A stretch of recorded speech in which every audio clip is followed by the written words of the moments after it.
for today. We're going to repeal and replace ObamaCare.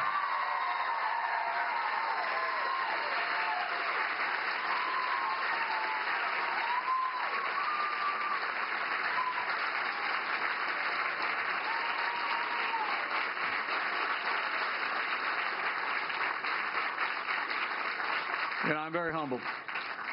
I'm very humbled that Donald Trump asked me to serve in this role, and I'm very humbled that he gave me the privilege of addressing this issue with you today and to playing a role in our future administration in bringing about that goal that you just so warmly received. Now, some of you may know that before becoming governor of the state of Indiana, I spent 12 years in the Congress of the United States. I often tell people that if I only had 12 years left to live, I'd want to live it as a member of Congress, because that was the longest 12 years of my life.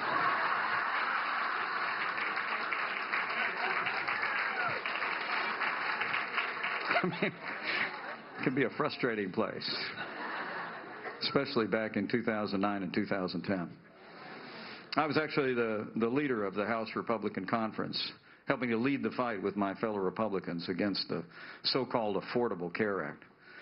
Now, I said then, we all said then, what's proven to be true, that when you order every American to have government-approved health insurance, whether they want it or need it, when you create a government-run plan paid for with job-killing tax increases, that is plain and simple a government takeover of health care. Republicans knew it for what it was. We called it out. And that's the reason why I'm proud to say not one single Republican in the House or Senate voted for Obamacare. Every single one opposed it. And I'm also proud that since 2010, Republicans in Congress have been united and continued to work each and every day to replace Obamacare with free market health care solutions that will work for the American people. You know, good things happen. Good things happen when Americans stand together and when members of my party stand together on Capitol Hill. So I want to say to every American, as you head to the voting booth in just 1 week, know this. We have an opportunity to bring real change to Washington, D.C. The momentum is on our side. The latest polls have Donald Trump leading nationwide in the race for President of the United States.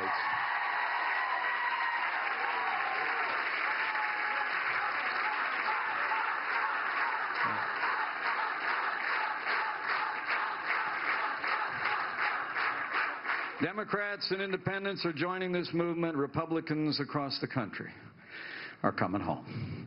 Across the spectrum, Americans know that Obamacare has got to be repealed and replaced, and that only by electing Donald Trump as the next president of the United States and re-electing strong Republican majorities in the Congress will we get it done. And we will get it done.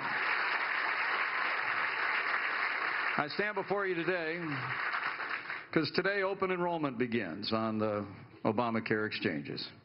And once again, millions of Americans are going to be disappointed by their lack of options. And frankly, they're going to be shocked by the high premiums and the cost of health insurance. This government takeover of health care that we call Obamacare is failing in states across America, as it is here in Pennsylvania. And the case has never been stronger for repeal. It's important to remember, as we talk about it as Obamacare, that Hillary Clinton actually said a little bit earlier this year, and I'm quoting, quote, "Before it was called Obamacare, it was called HillaryCare." You remember the promises that President Obama and Hillary Clinton made just a few years back? Remember they said that the cost of your health premiums would go down. Not true. Remember they said, if you like your doctor, you can keep? Not true. They said if you like your health insurance plan, you can keep it. Not true.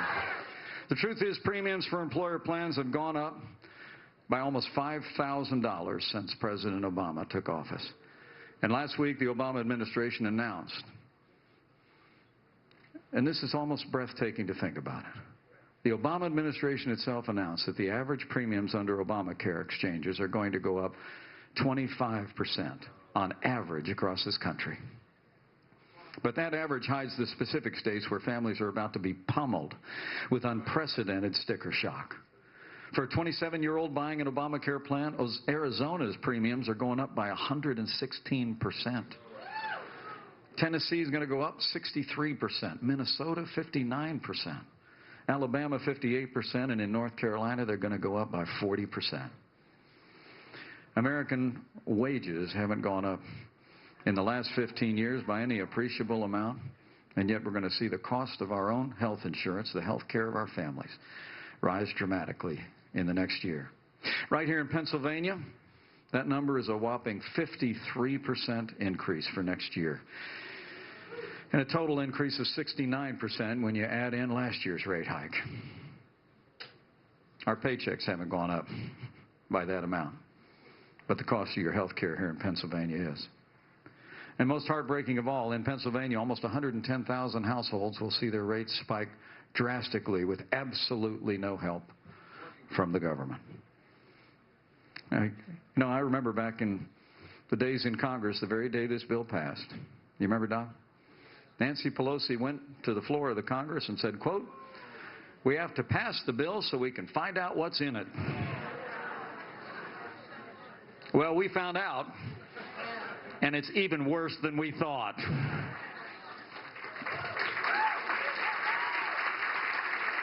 I mean, what good is a health care plan if you can't afford to use it?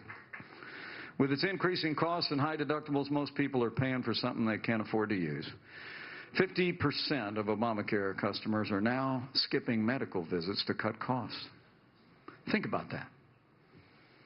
Americans are putting their personal health second because Obamacare's skyrocketing costs are too high and too burdensome. Obamacare truly is also it's a crushing weight on the American people, but it's also a crushing weight on the American economy. I mean, even former President Bill Clinton said, costs are going up, coverage is going down, it's the craziest thing in the world.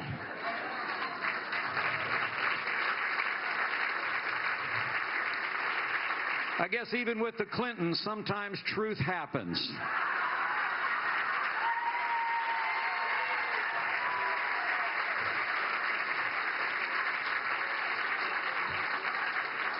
You know what?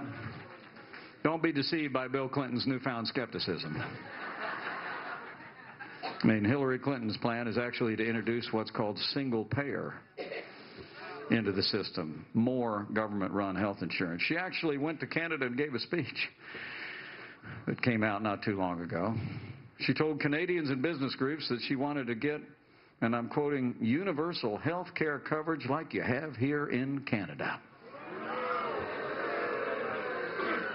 Well, we don't want the socialized health care they have in Canada. We want American solutions. I got to tell you, though, my favorite quote came from President Obama just about a week ago. Down in Florida, he was celebrating the 3rd anniversary of the rollout of ObamaCare. And in his, did you hear about this?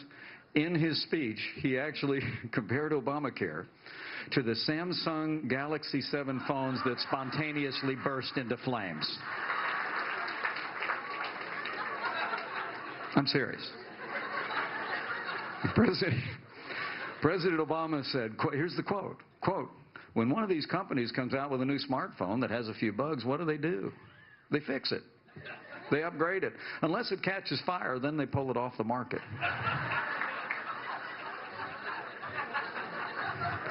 Well, what a coincidence, Mr. President, because that's exactly what we're going to do with Obamacare. We're going to pull it off the market so it stops burning up our wallets.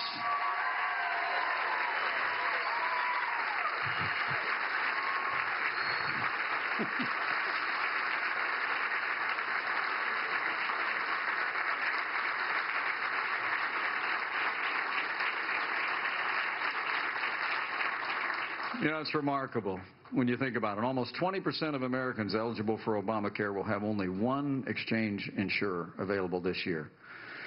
One plan is not a choice, it's a monopoly. At least 1.4 million Americans are about to lose their plan in 2017. And that's after millions already lost their plans in the first years of Obamacare. This means that too many people won't be able to continue to see their doctor. It's going to interrupt treatment and care. Part of the reason costs went up is because Obamacare dictates that Americans buy a government-designed health insurance plan. We knew that when they passed this bill, laden with expensive and oftentimes very unnecessary benefits. I mean, no wonder that the young and the healthy don't want to buy these plans. I mean, the coverage is expensive. The plans have huge deductibles that people can't afford. I mean, the average deductible for the so-called cheapest category of family plans this year is almost $12,000. That's more than 1/5 of the median household income in the United States. What's worse is that many of our best doctors have opted out of seeing patients with exchange coverage. It's true. But it's also true that Obamacare is killing jobs, and it's destroying small business growth all across the United States of America. It's not only impacting individuals, it's impacting our economy. Obamacare's employer mandates and new taxes have been destructive to the economy, killing jobs and reducing wages and growth. Obamacare actually, in and of itself, imposed more than $1 trillion in new taxes on health care providers, taxpayers, and businesses to pay for all these failed policies. It's reduced pay for workers in small businesses and reduced employment by more than 350,000 jobs nationwide. It is an extraordinary record of economic failure. Obamacare's employer mandate raised the minimum cost of hiring a full-time worker to $10.30 an hour for larger employers without increasing take-home pay for anybody. State and local officials have conceded that Obamacare forced municipal governments to cut hours for part-time employees. It's time to end this government takeover of health care and start over with American solutions.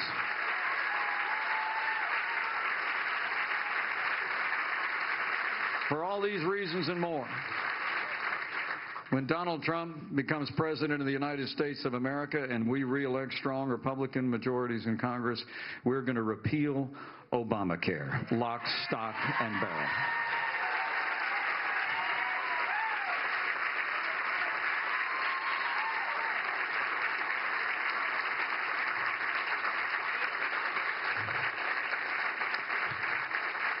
Donald Trump's got a plan. We're going to replace Obamacare with health care reform that lowers the cost of health insurance without growing the size of government. We're going to reform health insurance in America with the power of the free market. That's the American way that we meet our health care needs and how we meet a boundless American future. The Trump health care plan will make health care more affordable, will put people back in the driver's seat of their health care, not the government. We'll get rid of the individual mandate, because government shouldn't tell you how to spend your money and put priorities in your life. Donald Trump will allow people to purchase health insurance across state lines, just like you can your car insurance and your life insurance. We're going to create a transition period for those receiving subsidies to ensure that Americans don't face disruption or hardship in their coverage while we pull this albatross off the back of the American economy. And we're going to make it easier, working with newly reelected majorities in Congress, for Americans to open health savings accounts they can use to pay first dollar expenses for their health. I'm kind of proud to say the idea of a tax-free account to pay for medical expenses was actually pioneered back in Indiana.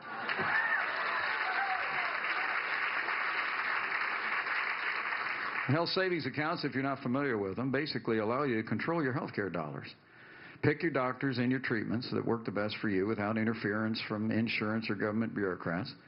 Instead of giving subsidies to big insurance companies, the way Obamacare does, Donald Trump will push health savings accounts that will provide assistance directly to the American people through their health savings accounts. The truth of the matter is there's an